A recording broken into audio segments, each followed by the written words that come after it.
We need to welcome in our next guest of the morning. His name is Sean Farash. He is labeled Captain Deplorable, and he is the host of Ungoverned on LFA TV and Rumble. He's a constitutional conservative, and much like me, he left the Northeast for Nashville, Tennessee. The only difference is I came back to Philadelphia, and he's still down in Nashville, and he does a great Donald Trump impression. And I would say in a market full of people trying to imitate Donald Trump, nobody does it better than this guy, and he's got a massive following on social media, and he's with us this morning. Mr. President, thank you for a few minutes. I know you got a busy trial coming up later today. We do appreciate you joining us on Kayal and Company. And the trial is totally rigged. Thank you so much for having me. I didn't do too well in Philadelphia, although that's what they say. They say I didn't do too well in Philly. They call it the city of brotherly love, but they don't love this brother. It's unfortunate. But we're going to do better the second time. We're going to do better another time. We're going to keep it happening. The biggest problem with Philly, I can tell you this. I'm from New York, and it's a nice city. But Philadelphia broke the Liberty Bell. You know that. They broke the Liberty Bell. They broke it. And a lot of people think they broke it on purpose. Somebody got upset. The Eagles were probably losing, or as John Fetterman said, the Eagles are so much better than the Eagles. And they broke the bell. Yeah. They broke the bell. And so we're going to, when we make America great again, we're actually going to fix the bell. That's going to be one of our promises, okay? Well, Mr. President, we all saw the stunt that Squad Dem Jamal Bowman pulled over the weekend, and literally pulling a fire alarm on Capitol Hill and then offering one of the weakest and lamest excuses of all time. I mean, would you classify this as a threat to democracy for our once great nation? This is the greatest attack on our country since the Civil War, and it's an attack bigger than Chris Christie on a box of Krispy Kreme donuts. You know what I'm talking about? That's a big attack. If you've ever seen Alvin Bragg, he attacks Twinkies like that. If you've ever seen Rosie O'Donnell, she attacks ringdings, you know about ringdings, like that. And Jamal Bowman attacks our country like that. Pulled the fire alarm, and then he has the nerve to say he thought it was going to open the door. I've never seen that before, never heard that before. So he needs to be held accountable. And, quite frankly, he's a disgrace. And one of the problems with New York, he's a terrible guy, but he never should have done that. He never should have done that. You know, it's great to have you on, Mr. President. And if you're watching on YouTube, or if you're not, you can get there right now, youtube.com/@1210WPHT, and see the 45th President of the United States live with us here on Kayal and Company. You're in New York City again, day 2 of your civil court case as Letitia James is prosecuting you. Why do you think so many judges, prosecutors, the left, and mainstream media are so obsessed with you and their Trump derangement syndrome? Well, it's because I'm really good looking, quite frankly. That's the first problem, is that I look beautiful all the time. I've got this great hairdo, I've got a lot of money. Everybody wants a little bit of it, and so they're coming after me. But I'm also the only person who's going to dismantle the deep state. It's going to be dismantled. It's going to be absolutely dismantled and taken apart like a folding chair when Oprah sits in it, okay? She sits down, it goes all over the place. And there's going to be pieces of it everywhere. We're going to clean it up. And then we're going to discard it. But that's what's going to happen, and that's why they don't like me. They don't like me because I'm the only person fighting. Remember, I say they are not indicting me. They're indicting you. I'm in the way. And I'm going to continue to be in the way. I'm going to be in the way like Rosie O'Donnell the aisle of an airplane. You can't get through. You have to get to the bathroom. She's standing there clogging it up. It's like, what are you doing? So I'm standing in the way of the deep state and you. That's what we're doing. You've been a stage presence for many decades now, and it seems to me that when you finish a speech on the stage, you either go to the left or you go to the right, and you exit stage left or right with no issues. Yet your rival, Joe Biden, after 40-plus years, still can't figure out which exit to go with from the stage, left or right. Can you explain the confusion that 46 is currently going through? Yeah.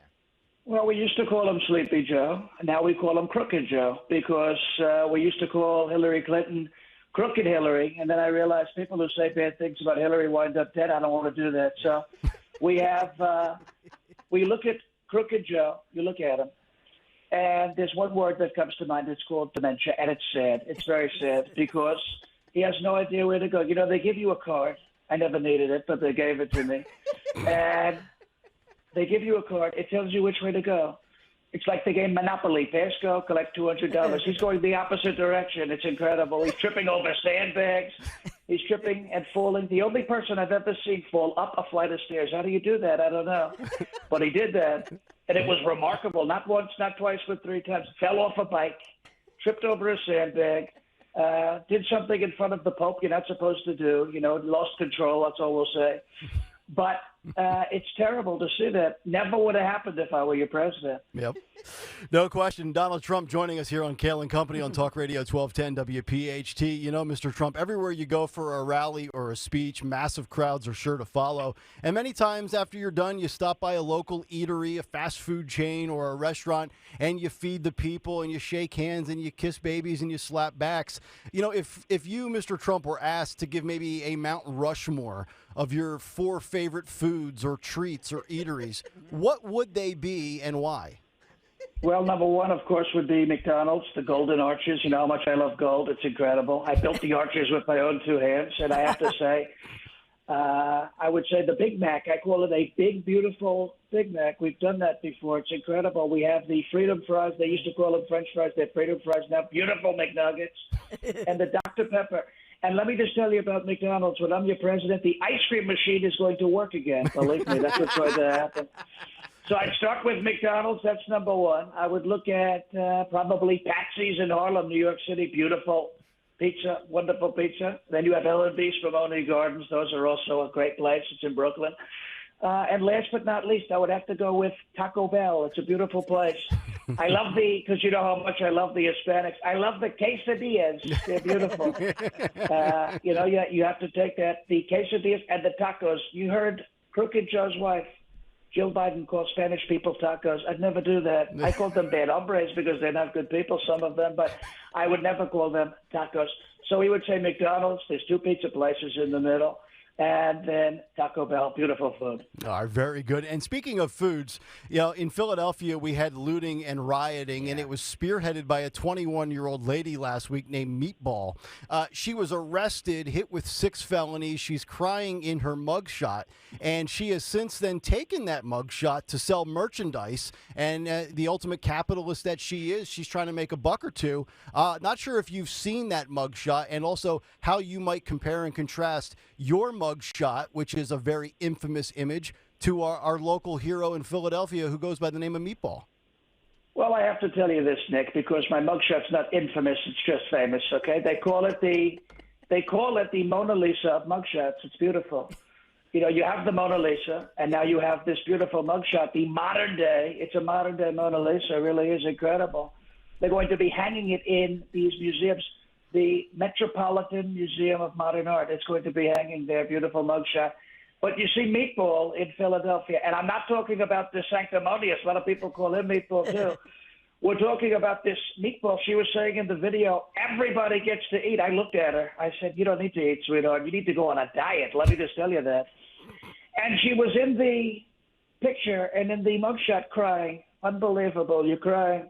And they were not tears of joy. They were tears of sadness because she screwed up and she was arrested and she should have been arrested. And now she has the mugshot. She's selling it. Not a chance. If you had NFTs, they call them NFTs. These are crypto. It's a beautiful market. You have my NFT would be going, as they say, to the moon. Hers would be going straight to zero, into the ground. Mine goes up, up, up like a rocket ship. And she's trying to raise money over it. Actually, next time, Meatball, the next time there's a place that you want to loot in Philadelphia, maybe don't do it on TikTok if you're not from China. It's a terrible place to be. But you're crying in your mugshot. What a disgrace. Everybody gets to eat. Sweetheart, let me just tell you something. Weight Watchers, believe me. That's not right. Wow. Mr. President, real fast, what are your thoughts on Vice President Kamala Harris? Well, I think she's hilarious. Maybe that's why she's laughing all the time. I think she's an incompetent buffoon. You know, she was polling at 0. I never polled that low. She's polling lower than AOC's IQ, which is incredible because her IQ is close to 0. And somehow Kamala is underneath that, is polling below 0. She actually has negative poll numbers. I've never heard of that before. It's incredible. But she's disgusting. And, you know, inside and out, by the way, both inside. Just ask Montel Williams; she'll tell you all about it. Okay? But you look at that. You look at she's a terrible vice, and Mike Pence was a horrible vice president. I made a big mistake. She's worse than Mike Pence. I'm surprised the fly didn't land at her. It didn't land on her. You know how much they're attracted to garbage. You know that. Thank you so much, Mr. Trump. And by the way, for those that might be slightly confused, we are not actually speaking to the 45th President of the United States. The great Sean Farash is with us doing his Trump impersonation. Sean, I got to ask you just a couple of questions. How long have you been doing the impersonations, and really, you know, what did it take for you to get to this level? And actually, what made you go down this road? So that's a question everybody asks me when they. First of all, thanks for having me on, Nick and team. That was a lot of fun. Yeah, of course. You know, I always love having fun. If you couldn't tell, I like to make fat jokes. So it's just something I do. Whatever. It's low hanging fruit, I guess, with all the criticism. But it started. I was selling DirecTV. It started, and I was at a work event. We were bowling, and some guy throws a strike, and I thought it was a beautiful throw. I have to tell you that the pins were going everywhere. And the guy goes, "Wow, you know, that sounds like Trump." So I started doing it the rest of the night. Everybody I worked with wound up hating me afterwards because I just wouldn't stop. But I used it when I was selling these packages. I'm going to get Fox News. It was in election time on 2015, 2016. And I would go right into character, like in the middle of the sales pitch, and people would be cracking up, and I would sell off of it. So it was really nice. But it took years. I mean, I started this movement on Long Island with a couple of people over there. It's called the Loud Majority. Back in the 2020 election cycle, we were running Trump rallies all over New York State, specifically on Long Island, 10,000, 20,000 cars. We shut down Fifth Avenue with trucks. And so a friend of mine through that came up and said, you know, you need to go on TikTok. And I said, it's not going to happen. It's from China. We don't do China. We don't like China. He said, nobody's been tougher on China than I have, believe me. So it's, so he said, no, you got to do it, that your impersonation is going to go viral on there. And so I went on, and sure enough, it went on. I went viral, and I did this remix of Dr. Seuss's Green Eggs and Ham back when the left was trying to cancel Dr. Seuss. I said, we do not like green eggs and ham. We do not like them, Lindsey Graham. I will not eat them with the senator from South Carolina or with the virus made from China. I will not eat them with Mitch McConnell or that horrible person, Rosie O'Donnell. I do not like green eggs and ham. So I did the whole thing, and it started blowing up. And then I was just doing Trump voices, you know, doing different things. GPS was the one that really went, you need to make a left. And if you find Bernie Sanders, you've gone too far left, then you lost. We'll reroute. You know, and it was like, you know, all of these different things. Then I started going through drive-thrus like Trump, and now it turned into what it is. So it took a few years to get it to the level that it's at, but I've always been like a kind of class clown entertainer. I went to school for radio type of deal, so voiceovers and all this type of stuff has always been something that interests me, so it kind of just came naturally after a while. Well, you definitely have it figured out, and I know you do a show yourself talking about these issues that we talk about. You're on Rumble. Your thoughts, impressions, and takeaways yesterday, legitimately with the judge in the trial for Trump, taking his glasses off, smiling for the camera. I mean, are we getting really kind of like a little bit of a spoiler here as to what's going to play out in Georgia with this thing being televised live on television? Yeah, I think obviously, first of all, and this works for both sides. Anywhere Trump goes, there's cameras, and it's going to be a production. That's just the way Donald Trump is. It's the way he's always been. The Apprentice, it's WWE. Like that's just the way he's always been, and it's a good thing, I guess, because it gets us to kind of see a little bit further into these cases and into what's happening. But the fact that you have a judge that's supposed to be biased, that's sitting there laughing and hamming it up for the cameras, that's disgusting. I don't think. Ultimately, once it gets out of that court, you're probably going to get some sort of either conviction or Trump's going to lose the case in this one. Then they're going to appeal it. And obviously, yesterday, I think the information came out that 80% of the case has been tossed because the statute of limitations, the judge conceded the statute of limitations is already up on most of the case. So, so that's working in Trump's favor. But, going into 2024, it's going to complicate things. I mean, you obviously have the four big indictments, the Twinkies case in New York with Alvin Bragg, the Georgia case with Fani Willis. I don't know why everybody who indicts Donald Trump has to be at least 300 pounds, but that's something else that we have to look at. But then you have, Jack Smith in Florida. That case isn't going anywhere. The one that I would be concerned about would be the D.C. January 6th case, because what you've seen with all the J6 cases in D.C. is automatic convictions. You have jury selection going on in D.C. for these J6ers. And the people aren't being selected. They're not being selected to be put on a jury. They're being selected to be put on a conviction committee. That's all that is. There's no chance of a fair trial in D.C. for any of the J6ers, including Donald Trump, who now finds himself as a J6er and a political prisoner, essentially. So that's the one I would say to watch out for the most, because that's where you're going to likely see that automatic conviction. So if I was Trump's lawyers, I would have appeals ready. Obviously, in the grand scheme of things, I don't think he did anything wrong in terms of felony. I mean, is there a technicality, process crime in there somewhere? There could be, but I don't think there's anything. They're making this huge deal. I mean, he said peacefully and patriotically, and then, of course, that's left out of the indictment. So what does that tell you? If you leave the truth out of your charging document, you know that you can't truthfully charge him. Right. And that's what, that's just, I think, what we're going to have to deal with. We'll see what happens in 20. I'm not so sure Biden's going to be the nominee. So we'll see what happens. All right. Sean, go ahead, Dawn. Go ahead. Right now we have the Trump, motorcade is making its way to a New York court. And meantime, locally, Wilmington, Delaware, just outside Philadelphia, obviously in our listing area, you have Hunter Biden pulling up to the court. So I just wonder, if you have some perspective on that with the Biden family, the Trump family, maybe a holiday album to cheer us all up. I don't know, Sean. Well, I could tell you the whole look. This is funny. Hunter Biden gets a motorcade. Robert F. Kennedy Jr. gets no Secret Service protection. Like, you're not going to give any Secret Service protection to a Kennedy. What could possibly go wrong, right? But the whole Hunter case. I mean, they charge him with the only crime that doesn't implicate Daddy, right? They charge him with. They didn't go after the tax stuff because that implicates the 10% to the big guy issue.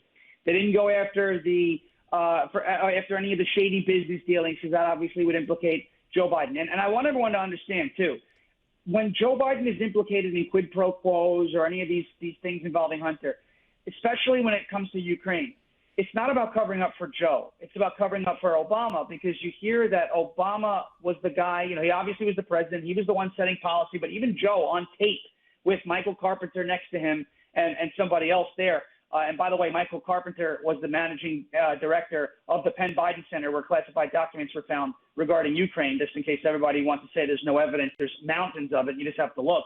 Joe Biden says if you don't fire the prosecutor, Shokin, you don't get the $1 billion. They said, oh, you don't have the authority to do that. You're not the president. Biden said, well, I said call him, which means if he had called Obama, he would have said, yeah, Joe is running point on this operation. He has the authority to do whatever he tells me to do is what I'm going to do, right? So Obama's implicated in a lot of this. Hunter Biden going in there, the DOJ trying to prosecute him to put forth this image of fairness is laughable. They say nobody's above the law. You've got 2 million illegal immigrants that are clearly above the law because they're illegal immigrants that are not being deported, that are being released into our country. It's happening in Philly, New York, Chicago, Los Angeles, all over the place. You're having these issues.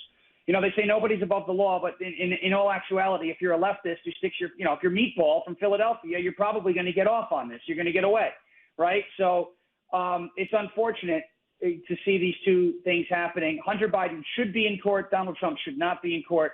We're living in a police state, two-tier justice system, and hopefully it comes to an end soon. Sean, final question for the president, if you don't mind. Mr. President, I know we've had a lot of talk lately about Taylor Swift. She's dating Travis Kelce of the Chiefs, and she's a Berks County suburb of Philadelphia resident here. She's not dating the other Kelce, which plays for the Eagles. She's dating the crooked Kelce that works with Pfizer and Bud Light. Your thoughts on just how Taylor Swift has engulfed the National Football League? Well, Taylor Swift engulfed the National Football League like Rosie O'Donnell engulfed an all-you-can-eat buffet, I can tell you that. You see Taylor Swift, and all I could say is I wonder what song she's writing about Travis. Poor guy. He's going to be the subject of a breakup song very soon. Taylor Swift says she's no longer in country music, but she writes about breaking up all the time. That's what they write about a lot. My heart and all these things. I lost my dog. It's incredible. But you see Taylor at the Jet game. You saw what happened.